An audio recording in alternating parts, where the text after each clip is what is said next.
అభినయ్ గారు, మీరు ఇండిపెండెంట్గానే పోటీ చేస్తారా, లేదంటే ఇప్పుడు కేఏ పాల్ గారి పార్టీ ఉంది ప్రజాశాంతి అని, లేదంటే ఇంకేమైనా పార్టీలతో అలయన్స్ తీసుకునే ఛాన్సెస్ ఏమైనా ఉన్నాయి? ఇండిపెండెంట్. ఎందుకు కేఏ పాల్ గారి పార్టీలోకి వెళ్ళొచ్చు? కేఈ పాల్ గారు కూడా పోటీ చేస్తున్నారు కదా, ఆయన కంటెస్ట్ చేస్తున్నారు. అంటే మీరు ఆ పార్టీ సభ్యత్వం తీసుకొని మీరు నిలబడవచ్చు కదా, అంటే ఆ రకమైన ప్రయత్నాలు ఏం జరగాలి? మా అవసరం ఆయనకు ఉంటే ఖచ్చితంగా ఆయన మాకు కాల్ చేస్తాడు, ఆయన కలవమంటాడు, రమ్మంటాడు.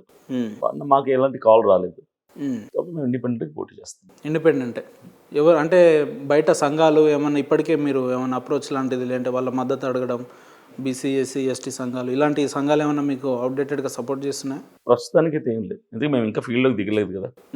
నోటిఫికేషన్ వచ్చిన తర్వాత మేము స్టార్ట్ చేస్తాం. అంటే కత్తులు కట్టాలు రెడీ చేసుకుంటున్నారు, యుద్ధం ఎప్పుడు ప్రకటిస్తే అప్పుడు.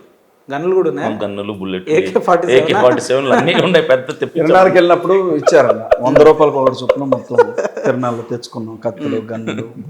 అజయ్ బాబు అన్న, అంటే చాలా మంది అడగమన్నారు ఈ ప్రశ్న కాబట్టి అడుగుతున్నా. నువ్వు అడగవే, ఈరోజు మంది మస్తు చెప్తారే, చాలా మంది అన్న, మంది మస్తు చెప్తారు. నేను వాళ్ళ రిప్రజెంటేటివ్ని. ఇక్కడ నా పర్సనల్ గ్రాడ్స్ ఏముండదు, ఓన్ డెసిషన్స్ కూడా ఏముండదు కదా. I'm the representative from public to guest.